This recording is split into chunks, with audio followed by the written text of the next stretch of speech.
денес врз основа на барање на повеќе синдикати и на членови на Советот на ССМ,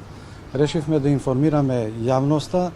за еден изборен скандал што се случи на последниот конгрес на Сојузот на синдикатите на Македонија со еден краен нелегитимен избор за председател на господинот Слободен Трендафилов. Имено станува збор за крајно непочитување на статутот на Сојузот на синдикатите на Македонија, кој во меѓувреме предвидува дека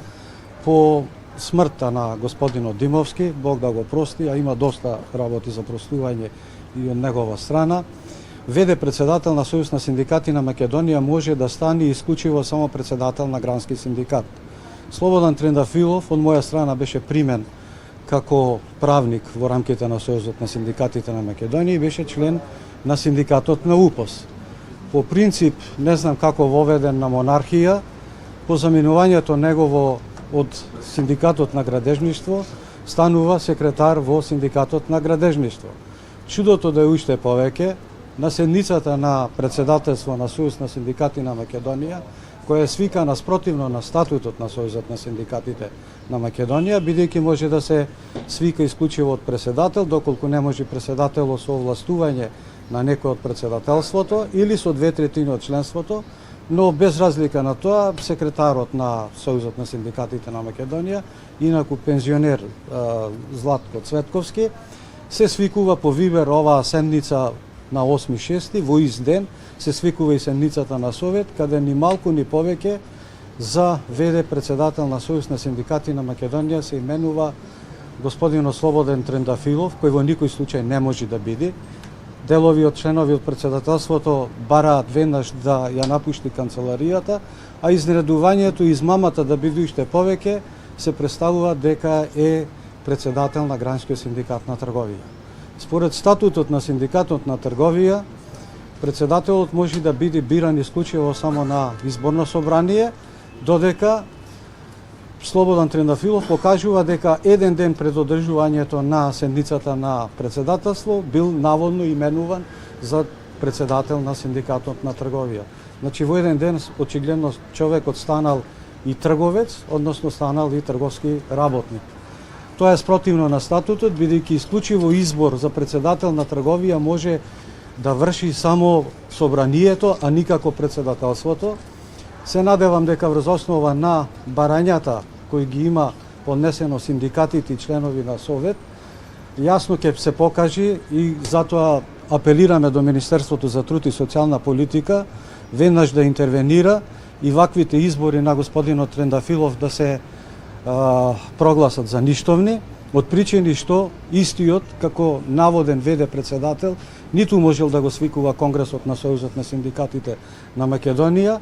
ниту пак можел да подпишува акти, уште повеќе кога што не е истовремено упишан во Централен регистар ни за председател на трговија, ниту за веде председател на Сојуз на синдикатите на Македонија. Голем дел од членовите се воведени во тешка измама и тешка заблуда. Очигледно дека и синдикатот на трговија со претходната председателка која наводно дала оставка заради пензија, а нема барање за поднесено на пензија, направиле тешка измама доведувајќи ги во заблуда голем дел на членовите на синдикатите. Со оглед на тоа што Слободан Трендафилов ниту можел да биде веде председател, не можел да закажува конгрес, а иронијата да биде уште поголема, неверојатно е што за прв пат во историјата на Сојузот на синдикатите на Македонија во рок од 4-5 дена се свикува конгрес, надвор од статутот, без соодветна постапка, каде што се предвидува скоро 2-месечна постапка за предлагање на кандидати, за предлагање на членови на органи и тела, за предлагање на совет, на надзорен одбор, но иронијата пак понатаму продолжува и тешката измама и заблуда, со тоа што се бира само председател, наводно господинот Слободан Трендафилов, со исфрлање и на останати некои си кандидатури. Станува збор, значи, за многу сериозен проблем, кој го доведува во прашање цел социјален диалог и го воведува цело подпишување на сите овие акти кои треба да ги подпишува репрезентативниот синдикат,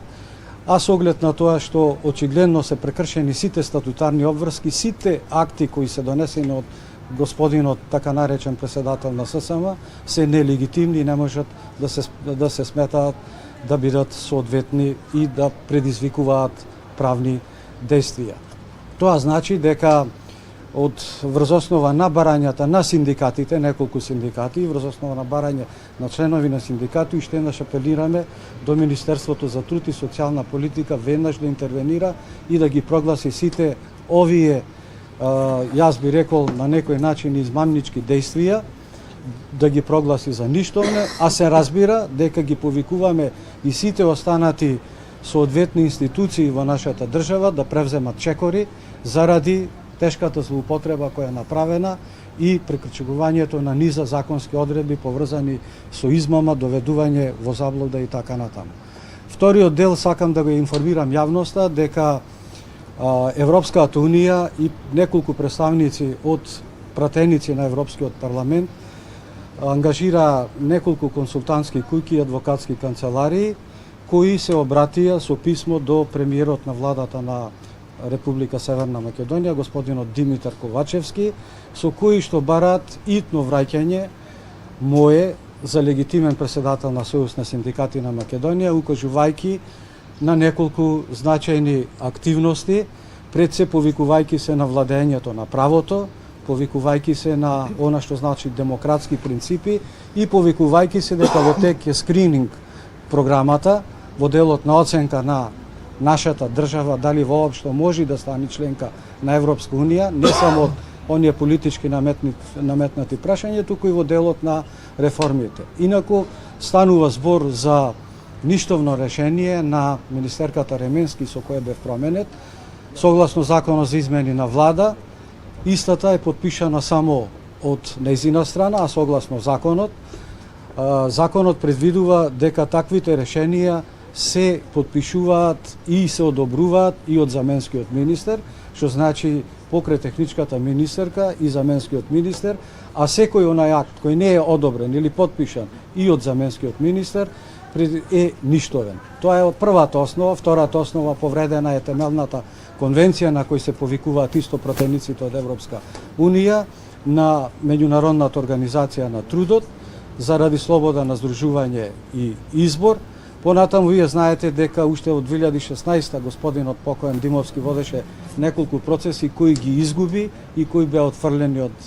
негова страна, што значи дека станува збор за една крајна нелегитимна постапка за моја смена, која навистина го доведува во прашање покрај останатото и владењето на правото во нашата држава. Се надевам дека отворањето на многу демократски процеси ќе даде една широка можност и ја користа можноста уште еднаш да се обратиме и до Министерството за труд и социјална политика и до владата на Република Македонија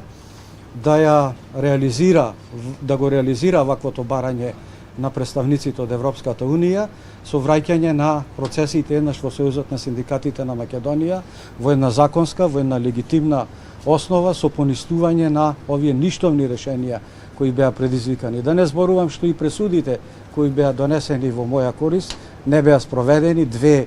уште во 2016 и 2017 година, така да постојат низа основи кои навистина даваат исклучителна можност да се спроведи владењето на правото. И уште една најзначајна можност, решението со кое беше поништено решението на Ременска од страна на господинот министер Ибрахими никогаш не беше обжалено, истото беше правосилно и извршно, така да и согласно член 124 од Законот за општа управна постапка во никој случај не можело да биде поништено, па во тоа е уште еден аргумент плюс на кој се повикува исто така Европската унија, со кој бара од владата на Република Северна Македонија и од премиерот и од Министерството за труд и социјална политика веднаш да биде поништено тоа решение и да се изврши упис мој, односно на Живко Митревски за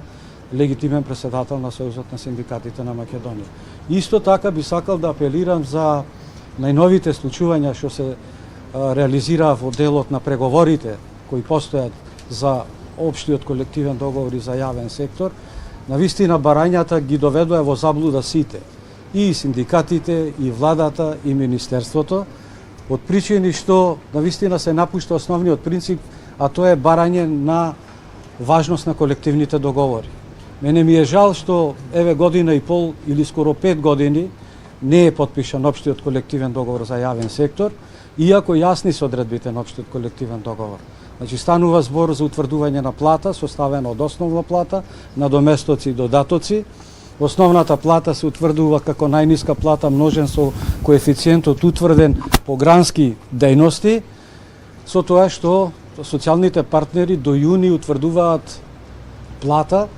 односно висина на коефициенти за наредната година до донесувањето на буџетот. Сето ова што се прави, навистина станува збор за еден сериозен процес кој ги доведува во заблуда сите, а посебно се на штета на работниците, и уште една работа која не можеме да ја разбериме, барем ние вистинските синдикалци, а тоа е да не започнете преговори како официјален партнер, вклучувајќи го и така наречениот Слободан Трендафилов, да не можете да подпишете општ колективен договор за приватен сектор. Пола милион работници во нашата држава работат во приватен сектор. И она што е синдикална азбука започнува прво со утврдување на општиот колективен договор за приватен сектор, да одредите платите, да ги одредите, да ги дефинирате состојбите во приватниот сектор и да не ги елиминирате пола милион работници од нашата држава, да не знаат како и кога ќе ја земваат платата, на сметка на 150.000 работници во јавниот сектор. Мислам дека станува збор за сериозно пореметување во делот на социјалниот диалог и она што се случува е крајно неприфатливо, затоа апелирам навистина да дојде конечно до канализирање на овој социјален диалог што моментално е на многу погрешна насока насочен. Апелирам до реализирање на владењето на правото во нашата држава, а се со цел да овозможиме еден достоинствен живот на работниците во нашата држава, како во јавен, така и во приватен сектор. Господин Меѓовски, велите дека е тој така наречен председател. Не го признавате и изборот на највисокиот орган на синдикатите и велите дека голем дел од синдикалците реагирале. Можете ли да ни кажете кои се тие што реагирале? Па тоа се 5-6 грански синдикати кои реагираја, кои не ги има, па колку што имам информации, тоа е Македонски полициски синдикат, синдикатот на хемија, синдикатот понатаму на телекомуникации, синдикатот понатаму на, колку што знам, на образование, кој воопшто не му дадоа ни можност да гласа, и голем број на членови на Совет кои беа доведени во заблуда. Значи, станува збор за 6-7 синдикати кои не му дадоа поддршка и кои укажуваа на ваквите тешки повреди на статутот на Сојузот на синдикатите на Македонија. А не случајно зборувам за така наречен, бидејќи, еве може да проверите, не е упишан господинот во Централниот регистар ни како председател за трговија, ниту како веде председател на Сојуз на синдикати на Македонија. И по таа основа не смеел да превзема никакви действија, а уште помалку да свикува конгреси или да се кандидира со оглед на тоа што не ги исполнувал условите според статутот на Сојузот на синдикати на Македонија.